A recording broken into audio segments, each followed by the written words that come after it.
Ang programang ito ay hatid sa inyo ng PAGCOR. Get ready for an intense, extreme, exciting experience. Here's PCSO's newest, biggest game ever. The Ultra Lotto 658 for only 20 pesos per combination. 50 million pesos is at stake. Pick 6 numbers from 1 to 58. Hit the jackpot and be an ultra millionaire of 50 million pesos. Exciting consolation prizes await you ranging from 20 pesos up to 280,000 pesos. More numbers, bigger prizes. See posters and print ads for details. Sa PCSO, bawat taya para sa kawang gawa. Isa na namang pagkilala ang ibinigay ng KBP sa DZRH sa katatapos na KBP Golden Dove Awards. Best Radio Public Service Program Host, Deo Macalma. Ito ay lalong nagbibigay sa atin ng inspirasyon para lalong Best Radio Newscaster, Angelo Palmones. Ang pagbabalita para sa akin, hindi lang obligasyon. Ito'y isang karangalan. Best Radio Children's Program, Boses ng Kabataan. Para sa inyo to, para sa lahat to ng mga kabataan, mga nagpakita ng kanilang talento. Best Radio Culture and Arts Program, Art to Art. Kami po ay nagpapasalamat sa KBP para sa kanilang pagtitiwala at parangal. Best Radio Drama Program, Batang Mujahideen Radyo Kami Balitatao. taus-pusong nagpapasalamat sa KBP sapagkat ito ang Sa KBP, salamat. Ito ay aming inspirasyon para sa tuloy na pagbibigay ng tamang balita at tamang serbisyo sa bawat Pilipino.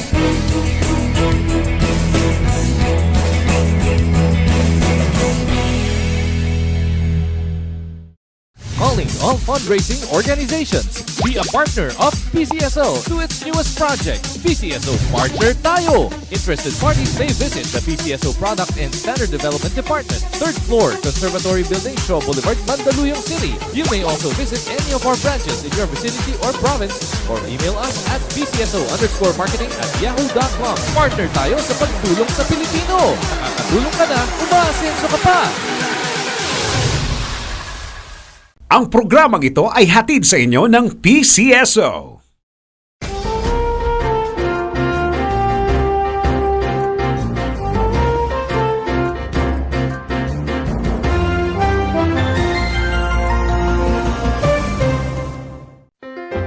Sa Thinking Out Loud with Rafi Alunan, EJK at katiwalian sa customs. Ito ang ilan lamang sa mga issue na tuwirang ikinakabit sa administrasyon ni Pangulong Rodrigo Duterte. Ilan lamang din ito sa mga nagiging dahilan kung bakit tila nahahati ang Senado at Kongreso, maging ang buong sambayan ng Pilipino. At upang magkaroon tayo ng mas malinaw na imahe sa mga kaganapan sa isa sa mga kapulungang sakop ng pamahalaan at para maliwanagan tayo sa mga nangyayaring gusot sa loob nito, pakinggan at panoorin ang tapatan ni na Rafi Alunan at Senator Richard Gordon sa DZRH Radio.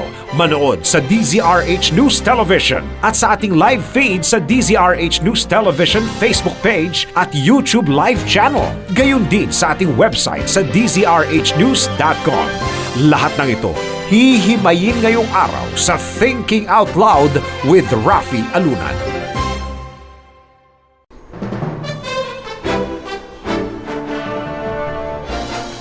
Magandang araw sa iyo, Senator Dick Gordon. Thank you very much. Rafi. Thank you for coming. I know you're flushed with the feeling of victory over what happened last Sunday when LaSalle snatched defeat from the jaws of victory. Ay, yung bang kalaban namin, Lasal? Yes, Kala ko practice lang kami. yung bumabaha doon sa top avenue ngayon. It was a good game. And LaSalle really struggled behind by 14 points. We were behind by 14 points. We caught up and then we lost the last few seconds. You have a couple of very good guys. Of course, you have to import this monster Mambala, no? He's very good too. He's PBA material. Now. The Ateneo team has improved tremendously, especially Ike. And I tell you, the bald eagle himself is a very good coach. Baldwin. Yan ang tunay na bald eagle. It's teamwork, which is what we should be doing in this country all the time. I'm glad you mentioned that, no? because there's a lot of division going on. No less than former President Ramos has brought up the fact that we're too divided as a people, and there's really a need to unite. One of the major divisive issues, Senator Dick, that I'd like to discuss with you has to do with the matter of what they call EJKs. Yes, I investigated that. Yes, in the Blue Ribbon Committee. Now, I just saw a picture posted on social media. A bunch of foreigners arrived in the Philippines, and they were holding placards. One was "Stop the Killings," Yes. and the other was "Stop Dissent. Stop dissent," or "Stop preventing dissent." Right? I'm sorry, stop preventing dissent. Stop preventing dissent. I felt that those comments were out of place, and but I'd like to know your position on that. Well, in the first place, foreigners have no business telling us what to do in our own country. Sure, we have extrajudicial killings. No doubt about it. That has been happening for the last 2 or 3 or 4 administrations. All these riding in tandems that are not solved, we don't shake our fist. I do.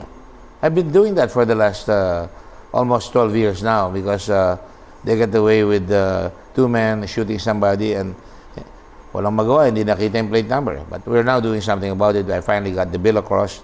Now they'll have bigger numbers. There were also other killings that are never solved. Up to now, the Aquino assassination has not been thoroughly closed. Mama Sapano has not been closed. Many other killings have not been closed. Although, if you like we are very fond of not closing anything. Is Bonifacio a hero or Aguinaldo a hero? We cannot seem to decide on that one. Only Rizal has been declared na talagang undisputed national hero, and even that there's his son. And that is where the problem lies. Wala tayong common good. Who likes killing? Nobody. My father was assassinated. My niece was killed, 9-year-old. And to my mind, what we must do is fix the problem and not fix the blame. So when foreigners like this come from, and I understand that they are from a certain group of people na talagang yun ang kanilang labanan. I was talking to Senator Angara, the elder one, former Senator Angara, who told me that he had spoken with the European Parliament, and all they wanted is the assurance na there is something being done. But actually, we also told them, I understand, to Senator Angara, that ang drug problem dito is caused by chemical poisoning in shabu. In your countries, it's either marijuana or Cocaine.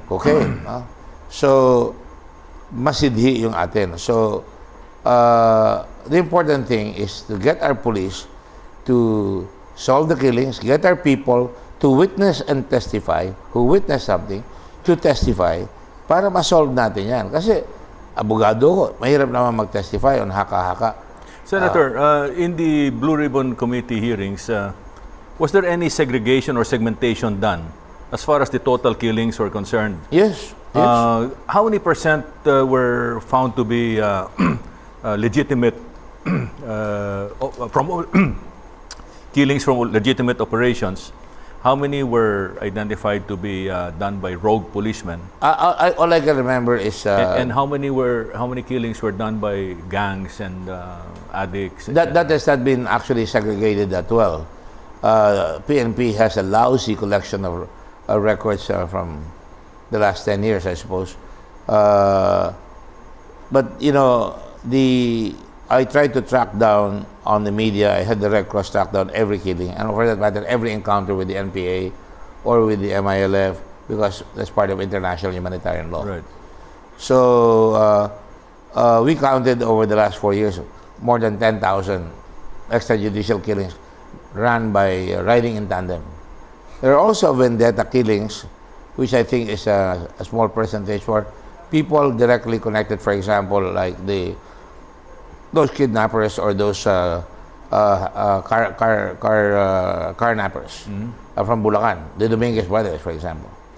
But obviously, there are quite too many and too few solutions. And I attribute that to the fact that the PNP has lost its moral compass in terms of disciplining their people. Yung IAS hindi nagtatrabaho. You can, one murder is one murder too many. But if IAS does its job, if a policeman is involved, Alam mo naman sa ibang bansa, Yeah. pagka nakabaril yan, automatic they get their firearm. Pag nakabawas ng bala, they investigate. I did that in SBMA. Dito, hindi eh. IAS takes its time. Sometimes 14 years, hindi pa nagagawa yung kaso. 12 years, 10 years. So, lumalakas ang loob.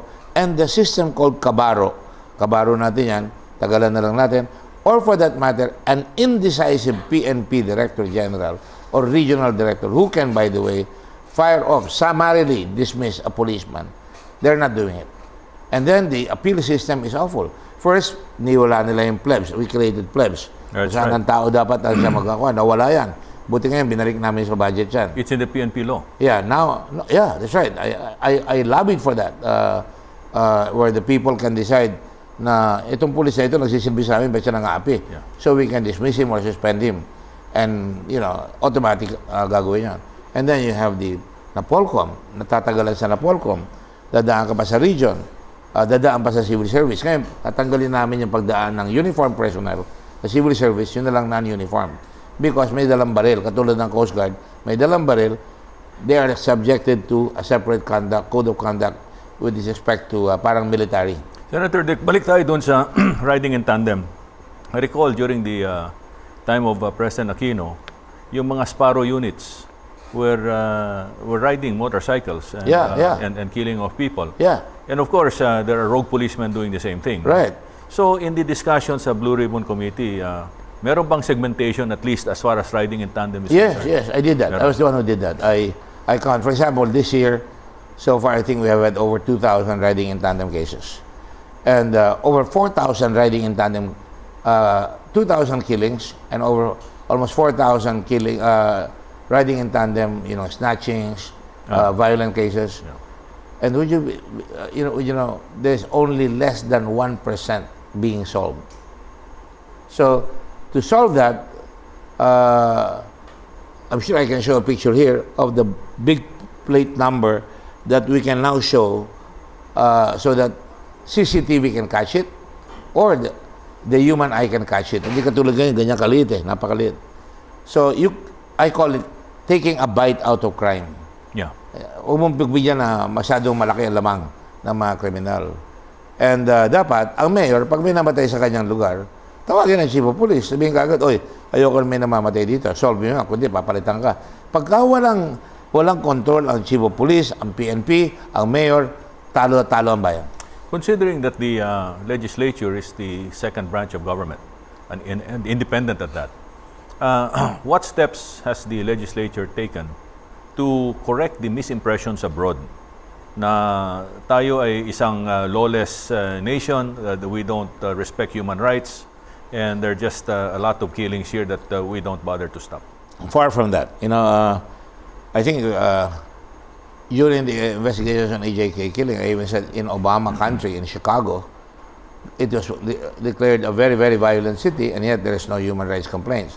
There is a tendency on the part of the West to judge us by their standards of today. Well, even in today's standards, makikita mo, you have people killing people from Las Vegas on top of a building. He has 18 firearms, he has explosives, and he kills 55 people and wounds 709 people. Would you consider that? Wouldn't you consider that a barbaric situation? But because they control CNN, they control BBC, they control all that, they can tell of other countries. That doesn't make it good either.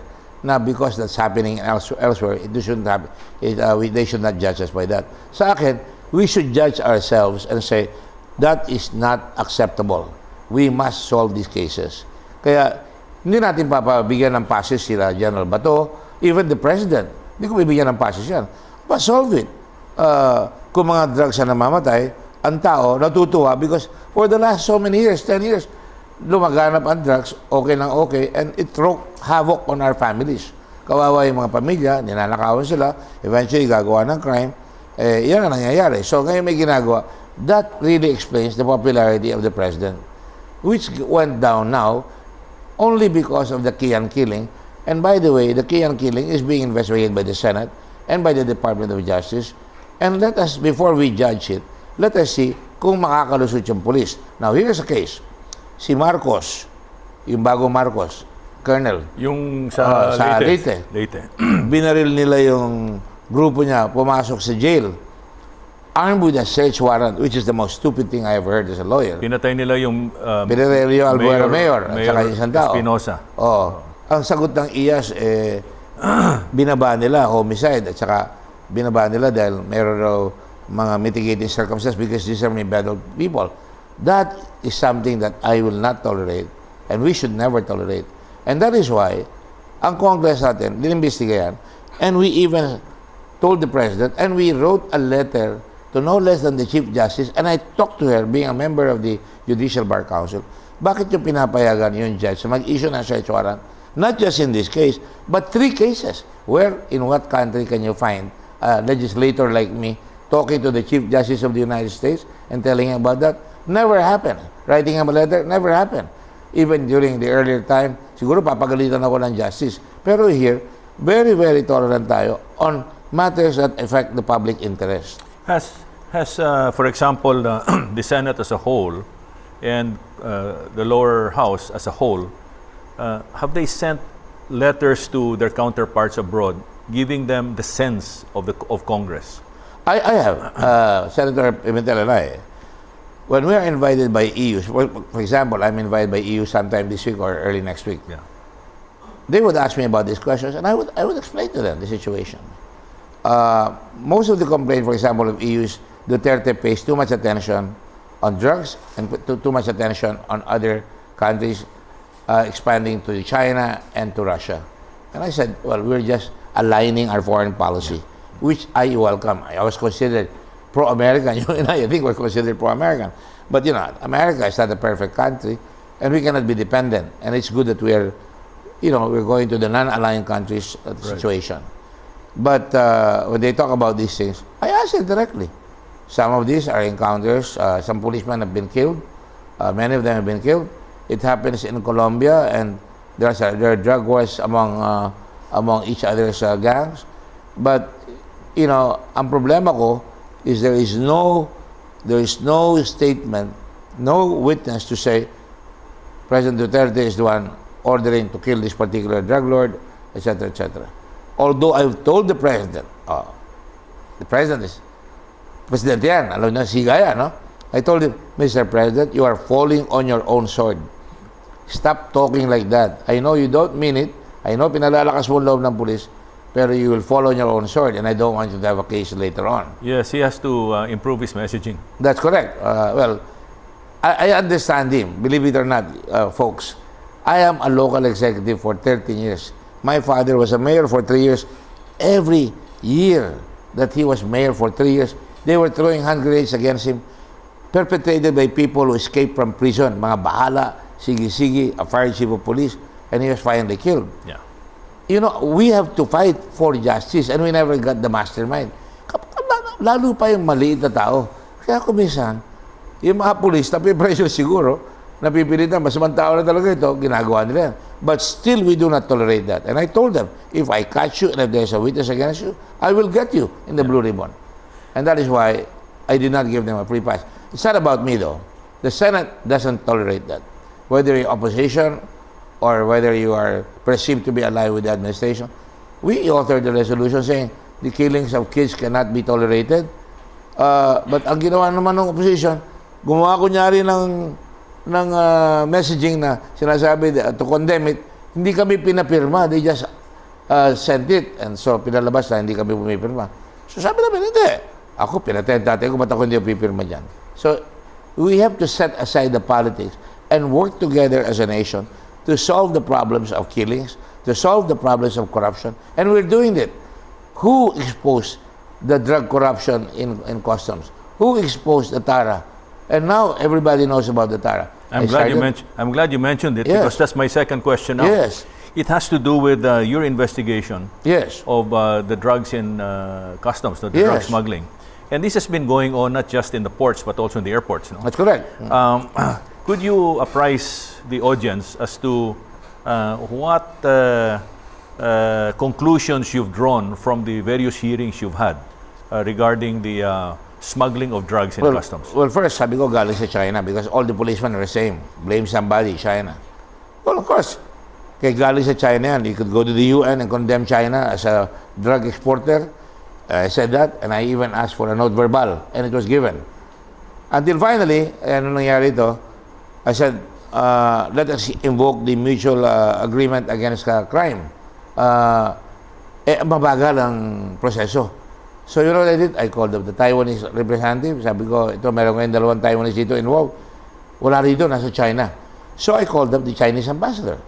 I made arrangements. And he saw us, and he told us that there were arrangements. They were the ones who told us. Sabi nga niya, masakit eh, how did the drugs come through the green lane, which is the express lane? And I said the TOLRA was the one that's responsible. But the point is, I came out with the report now. Lahat yan from Paildon, who was way over his head in customs, hindi niya turf yun. Murphy's Law. Peter Principle. Peter Principle, I'm sorry. Peter Principle. He reached his level of incompetence. Tapos you never put together the same band in one area. Yeah. So they created their own circle. It became the only funnel for holding alerts. Kaya andaling magpasok ng drugs. That's how we got alarmed. So we caught the drugs. And then again, your committee stumbled, I did, on the NBI having caught a bigger cachet of drugs. This was 604 kilos. The other one was almost 900 kilos, worth 9 billion pesos. And ang nagpasok pa nung... I spotted the figure of 28 billion. How do you correlate those when numbers? you add all it up, itong mga nakuha, I don't know how you get... I know 9 billion, that's 9 billion pesos. 6.5 billion pesos. And the balance siguro, meron pa isang pumasok na grupo. Okay. And you know what, Ravi? They told me in China that they first sent these drugs, some of these, to Japan. So this is an international drug ring. And some of it, nung hinuli nila yan, alam mo naman sa China, wala silang human rights on. Binugbog din siguro yung mga Chinese, sinabi, nagpadala kami dito. The problem was, so sinabi nila yan, nailabas na on the very day they told us. That's why I suspected may collusion dun sa customs chief ng China. I noted that the exporters ng drugs were the importers also. Yeah, Taiwanese. And they were using Chinese. May mga Chinese doon. Meron rin Taiwanese. At yung kanilang, kung sabi lang, handler ng products na pina-import dito, iisa lang. Hong Fei. And that's why he is now facing drug charges under my recommendation, along with all the people. So easy to spot. Like Kenneth Dong, wala akong testimony dyan. Kenneth Dong has his picture taken by all of us. And nagpapaanak siya sa mga senador. Nagbibigay siya ng pera sa kampanya. Kalarisa yung Tuveros. Pagkatapos, wala ko sinasabing mali yun. Pagkatapos, sinasabi pa na siya ay mayaman. Pala, meron siyang rape case. So, all that, naglagay pa siya ng nightclub. Rape case dito. Oh, all that is designed to show that this guy is spending so much money for lawyers for his rape case. He has to wine and dine people from customs or policemen for drugs, etc., etc. So, sinama ko siya. Circumstantial evidence, further investigation. But the rest, Taguba, how can this guy, a 26-year-old guy, bring in all his goods on the green lane and pose, and she let a girl who just took the board of examination for teachers, she passed it, and she suddenly is an entrepreneur, a single proprietor, bringing in all these things, including the drugs. So lahat kasama yan. Kasama rin si Taguba at saka yung assistant niya. And Taguba is the son of a customs collector, customs policeman, who now has 2 sabonganas na malalaki, who now has hotel and restaurants in Cagayan. And Taguba himself went to Australia. So there are questions. In other words, we are remiss in focusing our attention on the lifestyles of all these people and how they're getting their money. 2 questions. One is, how big is the leakage from the non-collection of the proper duties, customs duties? Number 2, why don't we return, I've heard this from a lot of people, why don't we return, for example, an organization like SGS and outsource the operations to them? That has been considered, no? But I think if Hong Kong, if Singapore, Shanghai, they have 39 million containers a year. Shanghai alone, they have no customs problems, there is no smuggling. Hong Kong, Singapore has 30 million containers. Shenzhen, which used to be a backwater, is number 3. Ang Pilipinas, number 24 ata, number 36, with 4 million containers. Ang laki-laki ng smuggling problem natin. Babayad ka pa ng SGS. So you put somebody there who's qualified, you back him up, make sure Sunny Dominguez monitors daily kung anong collection. Like the 2 days that this guy, new guy has been, he has already collected 2 billion pesos, if I'm not mistaken, sa customs. But what's the leakage? The leakage is 1 trillion per year. per year. Because all you do, for 5 countries, all you do is compare ilan ang pinadala rito ng China and how much was collected. China, I think we collected, we were minus 131%. Halos hindi na nakokolek eh. And then they have the US is small, about 7%. China, I think, is over 100%, over 100%, definitely. I don't know how that happened, but anyway, that was the computation because pagdating doon, may sumusobra pang ibang hindi na-account for. So, the same thing with Taiwan, the same thing with Singapore, small, but there are big countries like China that were spending, and we were collecting hardly anything. And when we totaled it, it went to the amount of 1 trillion pesos. Quick question, before the break, quick question. So we're losing 1.3 trillion a year. 1 trillion. O 1 trillion, yan ang leakage sa customs. That's a third of the budget. That's a third of the budget. What's the leakage of BIR? I'm not gone there yet. Yeah. But that is why we have the attrition law. One of the recommendations I made is they must apply the attrition law. If they collect, halimbawa, 620 million, their target was 420. Antara, 70,000. If they collect, let's say, Antara, inabot nila ng 150 or 170, they will be able to get 680 billion. And with the attrition law, they will get 15 billion pesos distributed among all the customs people. If they do not, they should start firing people. If we look at the total The knowledge of BIR. If we look at the total revenue collection from both BIR and customs, ano ba yung sharing sa total? How many % ang contribution ng BIR to the total? I'm sorry, I'm not prepared to answer that because my focus has been on the Blue Ribbon and all that. No, but I've been investigating customs. But customs is first they said ang target namin 480, ginawa nilang 390. And they even missed they made it 404 and they missed that 404. They only hit 390. So ang laki nang nawala. Now, when you consider that if you just improve the collection, instead of having this benchmarking na 70 and you make it, let's say, 120 or 150, you don't need to get new taxes. Okay. I'm glad you mentioned that because that's the next question we'll tackle after the break. Thank you.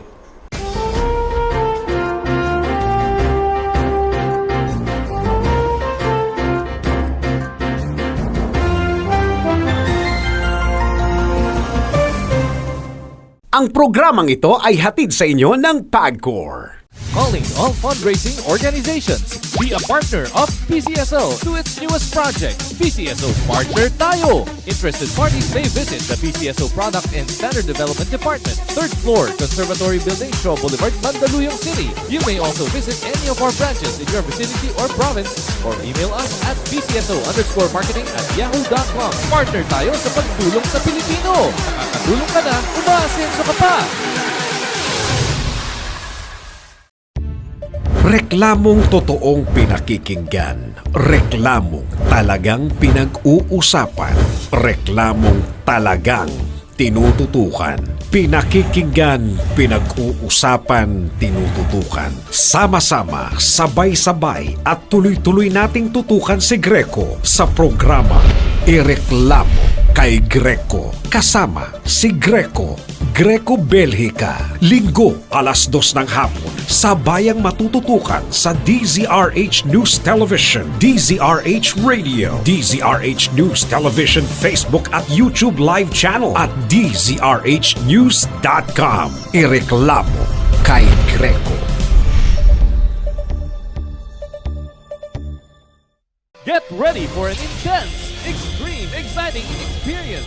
Here's PCSO's newest, biggest game ever. The Ultra Lotto 658 for only 20 pesos per combination. 50 million pesos is at stake. Pick 6 numbers from 1 to 58. Hit the jackpot and be an ultra millionaire of 50 million pesos. Exciting consolation prizes await you ranging from 20 pesos up to 280,000 pesos.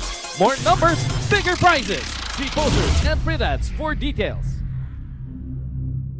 Sa PCSO, bawat taya para sa kawang gawa. Ang programang ito ay hatid sa inyo ng PCSO.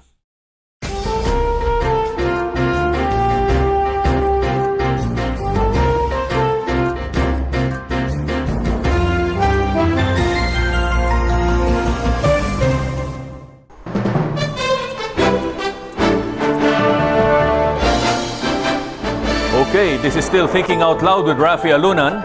At kasama pa rin natin si Senator Dick Gordon. Ravi, before we go on, I already have the figures here, so Okay, yep. you can show it later, but Yes. you know, it's not too far away. So like I said, if they collected the 170,000 containers, we will get 620 billion. Ang target nila was 495, binaba nila to 409 billion. Hindi pa nila nakuha yon. Ang nakuha lang nila 398. So talagang ang laki. Double whammy tayo. Triple whammy. Yeah. Meron pang lumulusot at the same time, yung target natin hindi pa nami-meet. And we lose out because we have to pay more taxes and we don't get the infrastructure that we need to build. Okay, so that leads me to my third question about tax reform. Ano? Yes. Basically, the sentiment that I get from people out there, business community, ordinary citizens, is why are they raising taxes and call it tax reform when in fact they haven't raised or improved tax collection efficiency and improved the collections in customs? That is always the big debate between customs, BIR. We're raising taxes but they're not getting collection savvy. Sabi ko nga, we're not only tax savvy, we are really woeful in collecting taxes and making sure that we get our targets, no? So, ang thinking ko dyan is basically people must be more conscious and more demanding. When we raised the taxes way back in 2009, if I'm not mistaken, sa VAT, no? Now you have yung insurance, no? Yung social insurance has improved. A lot of people can now go to hospital and get some measure of insurance. So taxes. You're referring to PhilHealth? PhilHealth, yeah. So when you increase taxes, dapat ang sukli niyan, better infrastructure. Now they're going to get for this year free tuition. Free That's tuition. correct. That's correct. See? Yeah. So saan galing This is yan? for SUCs. Sa taxes yan, SUCs. Yeah, No? yeah. So ibig sabihin, we should not be happy because we're getting this, but because we should be happy because may palit. Pero ang laki pa nang nawawala. So that's why we should really be savvy ourselves in paying our taxes religiously and at the same time make sure that the government uses those taxes. Like yesterday, the other day, when we were talking about the PNP budget, nakalagay sa law, we need labs, no? Crime labs, and ang requirement ng law, every province, every city must have a drug lab. We have a drug war. Pero there are only 23 provinces who have it, no? So kailangan, we have 81 provinces and about 145 cities. Kukunti lang. So, ano ba naman yan? Lagyan mo para matigil. So, sa magagaling yan? So Sa taxes. 58 provinces to go. Tapos nagagalit tayo sa extrajudicial killing. Yeah. Kung talaga meron, lagyan mo yung mga pulis ng sa uniform nila ng camera, body camera. Magkakaroon ng take a bite out of crime again yan. So these are things that we have to do. Or for example, gagalit tayo, napapatay yung mga bata because it was really stupid, really, and I'm one of those who thought that I was being idealistic. Ibaba natin ang age limit. Ang ginagamit kayo ng mga all the criminals they're using the below 18 people, Yes, so that they minors. will not be liable. So ano mangyari ngayon? It would be ideal if we had that, if we had halfway homes. But we don't. So you send them back to their parents and they're used again by these people. And and law enforcement this side, frustrated, and sometimes they will do foolish things like having to kill people na para ligpit mo na lang yan para wala na tayong problema. And that is wrong. So, you have to be smarter, is what I'm saying. Well, if we're talking about tax reform, we should also talk about social reform or reforming society, Right. transforming our attitudes and behavior. No. Yes. The major problem with drugs is that on the demand side, people are driven to drugs because of various reasons. No? Oh, yeah. But basically, it's really meant to escape from the harsh realities of life. And it's easy for guys like us to say because we don't feel the hunger. Yeah. But nonetheless, I was taught by the Jesuits before, no? If a man is good, it's because he wants to be good. If a man is bad, it's because he wants to be bad. It's a matter of choice. Choice. But alam mo, ang pressure dyan is yung mga nakikita mo, uy, ang ganda ng sapatos mo, sapatos ni Jordan yan. I want to have that. Yeah. Natitempt yung tao na gumawa ng paraan para makakuha But niya. here's the thing. Those who are driven to drugs need help, right? But looking at the supply of drug rehabilitation centers Yes. that are properly staffed, Yeah. and then an effort to change the environment that got these people into drugs in the first place, Yes. are missing in the equation. Correct. And Maraming missing.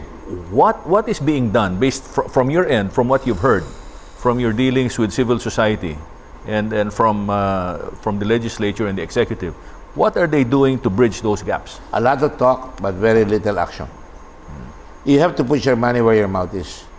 You have to give, like I said, take a bite out of crime. Don't let the drug pushers have their heyday. Especially, chemical poisoning of shabu is really very, very bad. Matagal ang rehabilitation period niyan. Sabi nga ni Presidente, pag nasira na ang ulo niyan, hindi na magamot, no? That's correct. You really have the DSWD has to, and the education people have to hammer it every day that it is not an easy ticket because what happens is mahirap ka, bibigyan ka ng shabu, you take it, and then once you take it, you want to buy some more, you start stealing from your family, and then when you can no longer steal anything from your family, you become a drug courier, a drug pusher. So you graduate para lang you can establish, you can support your habit. So Senator- you really have to stop the flow of drugs. Senator, is it correct to say that government can team up with, for example, the CBCP and together build drug rehab centers in each diocese? There's no harm whatsoever that I can see, except that we have to communicate. You cannot be righteous to one another. Kinakahon ng isa't isa eh. Masyado kayo righteous, kayo mga yan. Kami naman, masyado naman kayong, sabi ng gobyerno, masyadong pumapatay kayo ng tao. Sabi ng mga tao, no? So, importante is the communication links have to be placed. Let us solve the problem. I found out as a leader in Olongapo, this is the common good.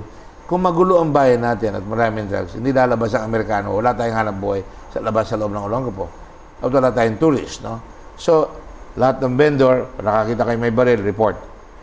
Lahat ng mga jeepney driver, naka-uniform, may pangalan, tricycle driver, may pangalan, para pag nagluloko, you can report, madaling i-report. So, you have to give those avenues by which. And we succeeded. The common good was, peace and order means job. Tayo, tourism. Tourism, alleviates poverty. Tourism means jobs. Where tourism advances, poverty retreats. So, we bring in more tourists. No? So, yan mga yan, ang disconnect is yung sa eskwela at saka sa pamilya. We have forgotten that the family is there. It's good to have children, and I don't even impose limits so long as you can afford it, no? But you have to have the responsibility, right and duty. But on the other hand, if the schools also say, well, ang dami ko ng trabaho, you have to teach, urbana at police, ang ulirang mag-aaral, ang ulirang bata, nawala na yan eh. It's being, quick communication. She's got a cell phone, I want a cell phone. Oh, you sell these drugs and you can get a cell phone. Ganun nangyayari. So, What you just mentioned, Senator Dick, made me think of a saying that just crossed my mind. Heartscape and mindscape reflect landscape. that's it. Kung You magulo, draw it, yeah. kung magulo ang landscape, magulo ang pag-iisip That's right. at matigas ang puso. Correct. No? And So- and I found out, for example, I go in Olongapo to the most, sinabi nila, the most delikadong lugar. Bate, Pag-asa, Banikain, pinapana ang pulis. I go there and we'd clean it up. And I tell the sari-sari store, 11 o'clock, you don't sell liquor. If I catch you selling, and nobody drinks in your establishment, if I catch you, I'll close you. Ganun rin sa mga nightclubs ng araw. I catch you with your girls taking, at that time, they call it Red Devil or Seconal. Yeah. I will close you down. If I catch you with somebody drinking in your establishment, a police, I will lock up the policeman, I will close you down and remove the policeman. And I did that. At saka yung clean and green campaign mo. That's right. Yung trash cans mo kulay green. Yung toilets nyo kulay blue. Well, you have to hold on to the future. You know? But this was fun. You can have fun like we do in Ateneo. We have fun with each other, but we try to excel. Yeah. And it's good to out-excel one another. Yeah. But the point is, there's got to be the common good, a common vision, value. Mag-volunteer tayo. Hindi tayo magnanakaw. You have to define ourselves. We are a people that must define ourselves. You're honest. We're not one tamad. So long po, aim high, bawal ang tamad.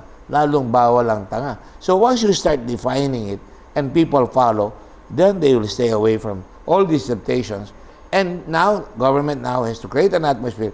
Papalabasin mo yung galing ng bawat Pilipino, yung leader, and make sure that they will have opportunities. So we got investments in Olongapo, in Subic, because of the honesty. That is what won Subic. The honesty of the people, even the bar girls were helping, along with the teachers, cutting grass of homes that do not belong to them. Nothing was lost, and we got the investments. So we were able to maintain it for a while, and even up to now, to a certain extent, especially now, no? We're getting back. It doesn't help when we elect people who are disheveled. They will only think of lining their pockets and forget about the people. Bibigyan na lang kayo, the handout. What is important is all hands carrying the load. Yan ang definition ng Pilipino dapat. Naalala ko tuloy yung UST Yeah. ni FBR. Yeah, unity, solidarity, teamwork. Unity in common purpose. Right. Solidarity around values. Right. And then teamwork. Teamwork. That's correct. All of that we had in Olongapo. Teamwork, Olongapo. Keep it up, Olongapo. Duty, dignity, determination. Self-help, self-reliance, cooperation. Binobomba namin yan sa jeep, sa tricycle, lahat. Hindi lang ako nagsasabi, ginagawa namin. I told them, pag nakita nyo, nabalitaan nyo, nagnako ako, nakawin nyo na lahat. So, wala sila nababalitaan, okay yung sulit. Yun, mga kababayan, ang kaibahan ni Senator Gordon sa iba. The others are talk the talk. Sa kanya, walk the talk. Thank you, Avi. And it's same thing even with the Red Cross. I mean, let's go on, since we're on a roll. Red Cross had no money before. Nobody was minding it. Blood lang, blood lang. Ngayon, ang Red Cross disasters, we have payloaders, 7. Remember, you saw our rescue truck? Yes. You wanted the rescue truck. That was That's many years right. ago. Now we have 7 rescue trucks. And you have a lot of rescue boats. Yes, we have amphibians, 2 amphibians, and a lot of rubber boats. And a huge ship. And now we have a ship, which we bought for $1.5 million. And I found out, pagdala pala rito, mas mahal. So, nagsiguro ako. And because of that credibility, big companies gave us 25 million each para pag nasira yung boat, meron tayong panggawa. For hindi repairs. masisira. For repairs and maintenance. Yeah, nakalagay lang yun for repairs. Kumikita ng pera yun. Pero for repairs, and we have to still raise money so that, for example, I was in Procter & Gamble, I introduced a brand, and sabi ko, magbigay naman kayo. Hindi, kunin nyo akong fishman. Kinuha akong fishman. Nung magbayad sila sa akin, they paid to Richard Gordon 12 million pesos. Sinuli ko. Sabi ko, palitan nyo, pay to Philippine Red Cross. And that's what started.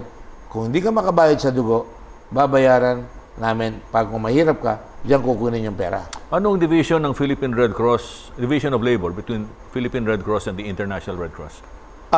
We are all part of our Red Cross family called the Red Cross Movement. I am part of the International Federation of Red Cross and Red Crescent Societies. We have over 190 national societies. Ang ICRC, you might call it the mother lode of the Red Cross. It is the founder of the Red Cross, Andre Donat, with 5 people. Kaya they call it International Committee of the Red Cross. There's only a committee of 5. They have no volunteers. Kami ang volunteer setup. We are the biggest volunteer organization in the world. You're the operating arm here. Here, of yes, ICRC. yes. But ICRC is independent enough because they get resources from their country and from other countries. They are the honest brokers in war. Kaya sila pumapasok dahil Kaya napapatay. Sa Afghanistan, atras kami ng konti because 7 yung pinatay sa amin eh. Yeah. Doon sa Syria, 35, now siguro 75 na napapatay doon sa mga Syrian Red Cross volunteers. ICRC lost 7 in Afghanistan. I saw the one the other day and they were going to push back a little, push out a little. ICRC is not in Holo. We, the Philippine Red Cross, are in Holo because they were kidnapped. And we were the ones who negotiated na makuha namin. We did not negotiate by paying. We got them back by saying na, kung mawawala yan, hindi kayo malilibing overnight o marami pang ganyan. I don't know if the government paid. I don't know if anybody paid, but we got our 3 guys back who were kidnapped. When was this? Oh, this was about 2009. Okay. I recall that during the 1989 coup, on the first day, first few hours of the 89 The coup, Red Cross was there. Red Cross was wounded. Yeah, yeah. You suffered casualties. In Zamboanga, we had 13 casualties in Zamboanga. In Cotabato, we had a Red Cross volunteer who sold who leased his tricycle to become a volunteer. And he was killed when a second bomb, he was allowed to come in already to assist the wounded. Yung pala may second bomb, nagpaputok. So we go into these things. And in the year 2000, I went up to Maluso together with Alan Kahukon and a congressman, I forgot his name right now, but I said the tip of my tongue. And we got the hostages back. They brought them back and we got them. 23 hostages from Claret. Just so happened that I was there. They were the ones who went deep. I went mid-level. And that's where I got all the hostages back. And we even sent some to school. I heard that you will be moving on to Myanmar for the Rohingya issue. Yes, I was elected in the Federation in 2000, I think 2004 or 5, a governor of the International Red Cross, one of 30 in the whole world. I'm very proud of the Philippine Red Cross. Now, out of the 10 in the Finance Committee of the whole Red Cross, a Filipino is there, Arman Aresa, both a graduate of La Salle and Ateneo. Arman Aresa was with Subic? Subic, yes. Okay. And then Inky Reyes, a lawyer from UP, sits on the compliance and mediation board, audit. No? So, the Philippine Red Cross has volunteers in Ebola. We now just sent to the floods in Bangladesh. And we're sending a group. We've sent already one in Rohingya country, and I'm going there because ang ICRC namin misinterpret ng local society na hindi sila, they're not being respected. I think that's wrong. I told them in Vietnam that you should work together, and ICRC must respect you, must uplift your credentials. Ang problema, the people in Bangladesh, in Myanmar, say na, oh, you're siding with the Rohingya. We were ambushed, our people were ambushed by the Rohingya, the so-called the Salvation Army of the Rohingya. So there are now 400,000 families, I believe, that went out of there. The problem there is the Rohingya come from Bangladesh and they cross over to something like the territory of Myanmar, which has several borders with other countries, and they have settled there, and it became an economic problem. So, but they're originally from Burma. From Bangladesh. They went into Burma, Myanmar. They call it Myanmar. Yeah. So what happened is they now have conflicts, and when that happens, you need the local society to be strong to say, oy, kami, katulad ko, I put in Red Cross, Red Crescent here in our uniform para they know there are Muslims there. But here, the only protected symbol is the Red Cross. How about the Red Crescent? Is it operating here? That's also Red Cross. It's not operating here, but we are Red Cross and Red Crescent. In Syria, it is Red Crescent. In Indonesia, which is a Muslim country, the biggest, they still use the Red Cross. But it's the same family. And is that understood in, for example, in places like Marawi and Holo? That's why we go out in what we call international humanitarian law. You have to respect the symbol. You have to respect our ambulances. You cannot put us in danger. You should not shoot the volunteers. For example, I do not, even on a civilian disaster, I do not hand out anything. I have our volunteers put all the goods there, sometimes this much high, and then we call all the people together And say, we teach them, we give them whistles, and we say, when typhoon is coming, listen. When you hear 2 whistles, you carry your family. 3rd whistle, you evacuate to a place that you know, and your other families know where you are. So, we teach that. Para alam nila, neutral, impartial, everybody gets, and we don't give indiscriminately. We give to the most vulnerable. Because if we give everybody, we're like politicians. Okay, now in your dealings with Aung San Suu Kyi, Aung San Suu Kyi. Yeah, yes, yeah. is If we she are lucky, I can talk with her. If we're lucky. okay? The impression I get is that the international community is now criticizing her. Yes, very heavily. For not taking a position on the Rohingya. Very heavily. Will you be able to convince her? Well, we are. My mission there is to get the ICRC and the IFRC and everybody to work together, especially bring up the capability. And in fact, I'm receiving Myanmar delegation to train here in the Philippines. I think this week while I'm there. My mission is to get a symbol just between us Indians here. I'd like to meet her and convince her to be the face of Red Cross there. Similar to Amelia Gordon in Longobo was the Red Cross face, or Kaling Lobregat in Zamboanga, or Mrs. Kalo in Gusan. These are Red Cross faces. Or Rosa Rizal for blood. And there, we need a face that people can rally to. Red Cross yan eh. Dapat tutulong tayo dyan. So that's what I hope. I don't know if I can see her, but if I do, I would recommend to her, because after all, when you're Red Cross, you are welcome in every country in the world. Your Secretary General before was Gwen Pang. Yes. And I bumped into her in China. Yes. And she's now the regional head of ICRC, is that Of correct? IFRC. IFRC. What does F stand for? Federation. She is the representative. She's the ambassador, practically. You see how good the Philippine Red Cross is. Okay. She comes from Holo. Yes, she's Tausug. Yeah, she's a nurse. Yeah. And we put her under my wing and Cora Alma de Leon, and we brought Racer, Assistant Secretary General, and then the Secretary General. And she was getting offers. She got the offer from IFRC for 2 years. So she's now head of China, North Korea, South Korea, Japan. Wonderful. So, and Mongolia. Yes, she did mention Mongolia. Yeah, so she's doing very well there. Well, thank you very much, Senator Gordon. Thank you for spending 1 hour with us.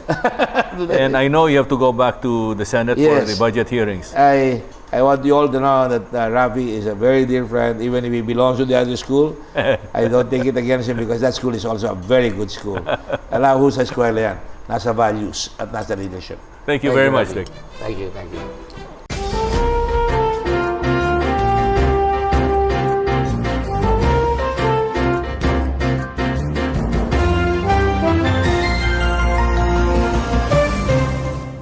Ang programang ito ay hatid sa inyo ng PAGCOR. Calling all fundraising organizations. Be a partner of PCSO to its newest project, PCSO Partner Tayo. Interested parties may visit the PCSO Product and Standard Development Department, 3rd floor, Conservatory Building, Shaw Boulevard, Mandaluyong City. You may also visit any of our branches in your vicinity or province, or email us at pcso_marketing@yahoo.com. Partner tayo sa pagtulong sa Pilipino. Nakakatulong ka na, umaasenso ka pa. Feeling mo ba out ka sa mga kwentuhan? Feeling mo ba left out ka sa topic? Baka di mo alam ang trending. Baka di mo pa napanood ang viral. Tuwing Sabado, 6 p.m., di ka ma-OP sa kwentuhan sa social media. Pagsasamahin ko ang mga video na viral, video na trending. Kasama niyo ako, Victor De Guzman. Ulit, Sabado, magkita-kita tayo, 6 p.m. Live sa TV, DZRH2's television at live sa social media, Facebook at YouTube sa DZRH2's television. TNVS Trending and Viral Show, Sabado 6 p.m. sa DZRH News Television. Get ready for an intense, extreme, exciting experience. Here's PCSO's newest, biggest game ever. The Ultra Lotto 658 for only 20 pesos per combination. 50 million pesos is at stake. Pick 6 numbers from 1 to 58. Hit the jackpot and be an ultra millionaire of 50 million pesos. Exciting consolation prizes await you ranging from 20 pesos up to 280,000 pesos. More numbers, bigger prizes. See posters and print ads for details. Sa PCSO, bawat taya para sa kawang gawa. Ang programang ito ay hatid sa inyo ng PCSO.